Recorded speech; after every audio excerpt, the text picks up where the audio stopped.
온몸에 화상 자국이 있었습니다. 넘어지다 생긴 멍도 아니고 걸려 넘어진 상처도 아니었어요.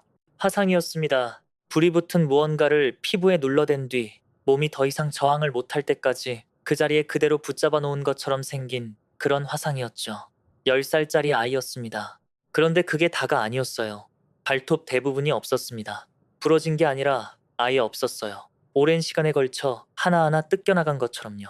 두피 곳곳엔 머리카락이 뭉텅뭉텅 빠진 자리가 있었고 두 눈은 모두 새까맣게 부어 있었습니다. 영양실조 상태였어요. 임상적 의미의 굶김, 아이의 작은 몸이 눈으로 봐도 알아볼 수 있을 만큼 야위어 있었죠. 머리 꼭대기부터 발바닥까지 온몸이 멍으로 뒤덮여 있었는데 그 멍들은 서로 다른 단계에서 아물고 있었어요. 하루 이틀이 아니라 몇 주, 몇 달에 걸쳐 쌓여온 것들이었습니다. 처음 아이를 진찰한 의사들이 쓴 말은 의학 용어가 아니었어요. 그 의사들이 선택한 단어는 고문이었습니다. 그리고 뇌출혈까지 있었어요. 두개골 안에 피가 차오르면서 뇌 조직을 압박하고 있었고 그 손상은 이후 어떤 처치를 해도 되돌릴 수가 없는 것이었습니다. 아이는 의식이 없었어요. 거의 숨을 쉬지 못하고 있었죠. 2015년 7월 27일 아침 10살짜리 이 아이는 애리조나 주 아파치 카운티의 비포장도로 위에서 혼자 발견됐습니다. 마치 누군가가 그냥 거기 내다 버린 것처럼요. 신고를 한 사람은 아니시아 우즈라는 여성이었습니다. 그녀는 신고 접수 직원에게 아이가 캠핑 사이트에서 도망쳤고 우연히 근처에 있던 이웃이 도로에서 발견해 가족에게 연락해줬다고 했어요. 경찰이 현장에 도착했을 때 아이의 아버지 리처드 베프티스트도 그곳에 있었습니다. 수사관들이 가장 먼저 물어본 것은 그 이웃이 누구냐는 것이었어요. 이름이 뭐냐고, 어디 사느냐고, 어떻게 사유지 캠핑 사이트에서 사라진 아이를 찾아내고 119가 아닌 가족에게 먼저 연락한 것이냐고요. 그리고 왜 경찰이 도착하자마자 사라진 것이냐고요. 리처드 베프티스트는 아무것도 대답하지 못했습니다. 이름도 몰랐고 어디 사는지도 몰랐어요. 죽어가는 자기 딸을 발견했다는 사람에 대해 단 하나의 정보도 제공하지 못했습니다. 그 이웃은 존재하지 않았습니다. 경찰 앞에 있는 건 화상 자국, 뽑힌 발톱, 뇌출혈, 온몸을 뒤덮은 멍투성이의 10살짜리 아이였고 그 옆에는 신고를 한 뒤 자신들이 꾸며낸 이야기의 가장 기본적인 부분조차 설명하지 못하는 두 어른이 서 있었습니다. 윈슬로우의 리틀 콜로라도 메디컬 센터에 도착한 의사들은 기록에 이 한 줄을 추가했어요. 아이의 부상 정도와 신체 상태를 봤을 때 이 아이는 스스로 도망칠 수 있는 신체 능력이 없었다고요. 도망친 게 아니었어요. 버려진 것이었습니다. 그녀의 이름은 리베카 베프티스트였습니다. 10살이었어요. 발견된 지 사흘 뒤인 7월 30일, 발견 현장에서 약 300km 떨어진 피닉스 어린이 병원에서 숨을 거뒀습니다. 그리고 이 모든 일이 벌어지기 전에 이 아이는 한 아이가 할 수 있는 모든 방법으로 도움을 요청했습니다. 2층 창문에서 맨발로 뛰어내렸고 지나가는 낯선 사람들에게 달려갔으며 경찰관에게, 의사에게, 학교 선생님에게 자기를 봐주는 어른이라면 누구에게든 집에서 무슨 일이 벌어지고 있는지 말했습니다. 학교에서만 12번 아동보호기관에 리베카의 상황을 신고했어요. 모든 출처를 합치면 총 19번 공식 신고가 접수됐습니다. 19번. 그리고 결국 아이는 사막의 비포장도로에 버려졌습니다. 이것이 리베카의 이야기입니다. 리처드 베프티스트와 아동 가족 서비스국 DCS의 기록은 리베카가 태어난 지 몇 달밖에 안 됐던 2015년 8월 29일에 시작됩니다. 그 첫 번째 신고는 주거 환경 문제와 부모의 약물 사용 의혹을 담고 있었어요. 그런데 이 사건 공식적으로 단 한 번도 종결된 적이 없었습니다. 2019년 3월 DCS는 리베카와 두 남동생을 방임 혐의로 가정 밖으로 격리했어요. 리베카는 4살이었습니다. 이후 5년간 아이들은 위탁 가정에서 생활했고 그 기간 동안 리처드 베프티스트의 기록은 계속 쌓여만 갔습니다. 그는 위탁 기간 중 다른 여성과의 사이에서 낳은 또 다른 아이에 대한 친권까지 자발적으로 포기했어요. 그는 단 한 명의 아이도 지키지 못한 사람이었습니다. 그런데 2024년 1월 30일 리베카는 다시 아버지의 품으로 돌아갔습니다. 9살이었어요. 인생의 절반을 국가가 운영하는 보호시설에서 보낸 아이가 자신이 떠나왔던 바로 그 아버지에게, 그리고 이번에는 아버지의 여자친구 아니시아 우즈와 함께 사는 집으로 돌아간 겁니다. 아니시아 우즈는 전직 간호사였습니다. 신체 부상을 평가하고 문서화하는 전문 교육을 받은 사람이었어요.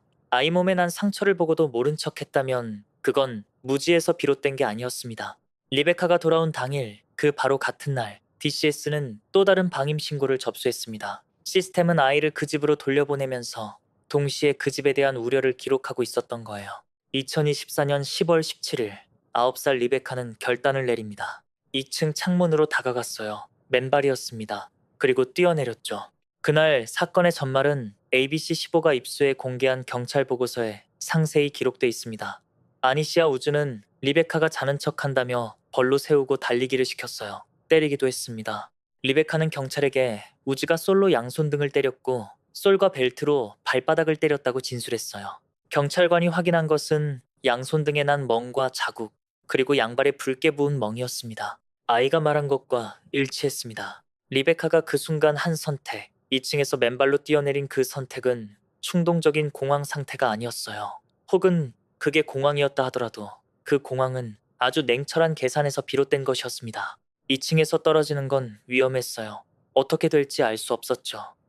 하지만 그 집 안에 있는 것보다는 나았습니다. 아이는 선택지를 계산하고 불확실한 바깥이 그 집안보다 안전하다는 결론을 내린 거예요. 맨발로 땅에 떨어져 피를 흘리면서도 계속 뛰었습니다. 가는 길에 노숙인 한 명을 발견하고 도움을 청했어요. 결국 근처 편의점에 도착해 직원에게 말했습니다. 새엄마가 자신을 학대하고 있다고, 손과 다리를 때렸다고, 아주 구체적으로요. 직원은 망설임 없이 119에 신고했습니다. 경찰이 출동했고 리베카는 피닉스 어린이 병원으로 이송됐어요. 아이는 의사에게, 경찰에게 같은 말을 했습니다. 그런 일이 많이 있었다고요. 하지만 수사관들은 아파트로 돌아가 리처드 베프티스트와 아니시아 우즈의 말도 들었습니다. 두 사람은 말했어요. 리베카가 스스로 자해를 한 거라고요. DCS는 조사를 개시했습니다.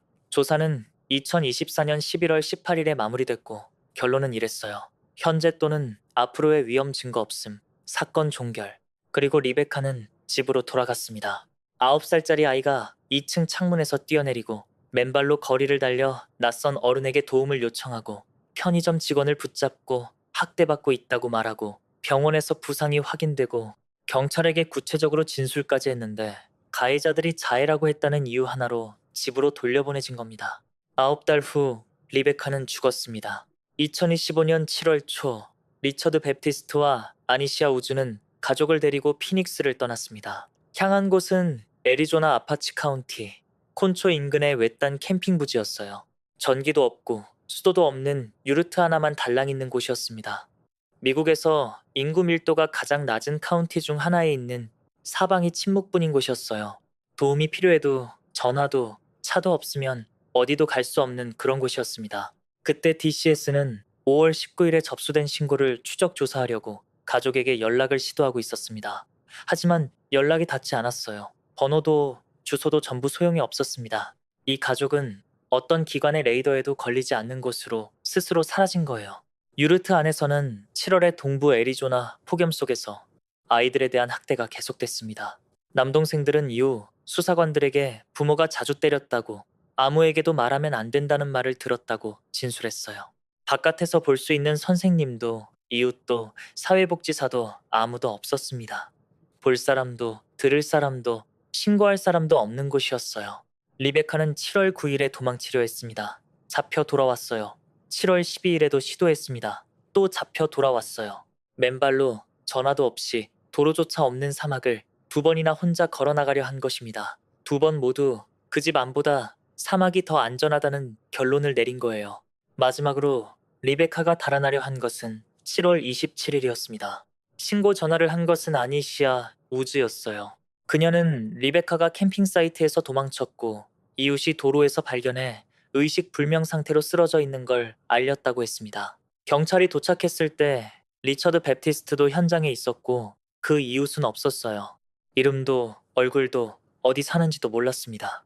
존재하지 않는 사람이었으니까요. 공개된 현장 바디캠 영상에서 행동 분석 전문가 수잔 콘스탄틴은 두 사람의 행동을 분석했습니다. 아니시아 우즈는 출동한 경찰관 한 명 한 명에게 달려가며 장황한 이야기를 늘어놨어요. 그런데 그 이야기는 도로 위에 쓰러진 아이와는 전혀 상관없는 것들이었습니다. 한 경찰관에게는 그 건물 안에 흉기가 있고 칼도 있어요. 거긴 믿으면 안 돼요. 라고도 했죠. 죽어가는 아이가 눈앞에 있는데 그 아이에 대해선 아무 말도 하지 않았어요. 리처드 베프티스트는 달랐습니다. 그는 아무 말도 하지 않았어요. 그리고 딸의 이름을 단 한 번도 부르지 않았습니다. 경찰에게 아이를 설명할 때 쓴 단어는 그것이었어요. 그게 제 겁니다. 라고 했습니다. 죽어가는 자기 딸을 그것이라고 불렀습니다. 구조대가 리베카의 상태를 확인했을 때 그 목록은 이랬습니다. 뇌출혈, 척추 골절, 머리부터 발끝까지 뒤덮인 멍, 담뱃불로 지진 것과 일치하는 화상 자국, 뽑혀나간 발톱들, 두피에서 뜯겨나간 머리카락, 영양실조, 탈수. 그리고 이 모든 부상들은 서로 다른 단계에서 아물고 있었어요. 수주에 걸쳐 쌓인 것들이었습니다. 윈슬로우 리틀 콜로라도 메디컬 센터의 의사들은 이 아이의 상태가 스스로 도망쳤다는 것 자체가 신체적으로 불가능한 수준이라고 기록했어요. 리베카는 헬기로 피닉스 어린이 병원으로 이송됐습니다. 수사관들이 캠핑 현장으로 향했을 때 요르트 안에서 발견한 것은 이랬습니다. 동물 배설물과 쓰레기로 가득 찬 바닥, 쓰레기통 안에 있는 피 묻은 휴지와 머리카락 뭉치들, 혈흔과 금발 머리카락이 묻어있는 솔, 그리고 결정적으로 두 어른이 119를 신고하기 전에 옷을 갈아입었다는 증거가 나왔습니다. 아이가 죽어가는 상황에서 피 묻은 증거를 처리한 다음 신고를 한 것이었어요. 수사관이 병원에서 찍힌 리베카의 사진을 리처드 베프티스트에게 보여줬을 때 그는 아무런 반응도 하지 않았어요. 수사 보고서에는 이렇게 기록됐습니다. 저 사진을 보고 아무런 감정 반응도 보이지 않는 부모는 있을 수가 없다고요. 그 사진들은 끔찍하다는 표현 말고는 달리 설명할 방법이 없었습니다. 인터뷰에서 리처드 베프티스트와 아니시아 우즈는 모두 벨트를 사용했다고 시인했습니다. 리처드는 과도한 힘을 사용했다는 것도 인정했어요. 두 사람은 리베카가 도망친 것, 2층에서 뛰어내린 것을 말하며 그것을 문제 행동이라고 불렀습니다. 그리고 그 문제 행동에 대한 교정은 벨트였다고 했어요. 도망친 아이를 더 세게 때렸고 또 도망친 아이를 사막으로 데려가 더 세게 때렸습니다. 피닉스 어린이병원에서 리베카를 진찰한 의사 허바드 박사는 예비 심리에서 이렇게 증언했습니다. 자신이 확인한 소견은 아동 학대, 아동 성폭행, 고문과 일치한다고요.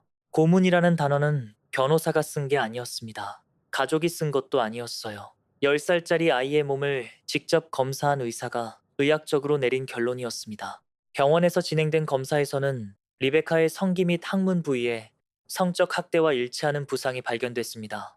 이를 근거로 리처드 베프티스트와 아니시아 우즈 모두 아동 성추행 혐의까지 추가됐어요.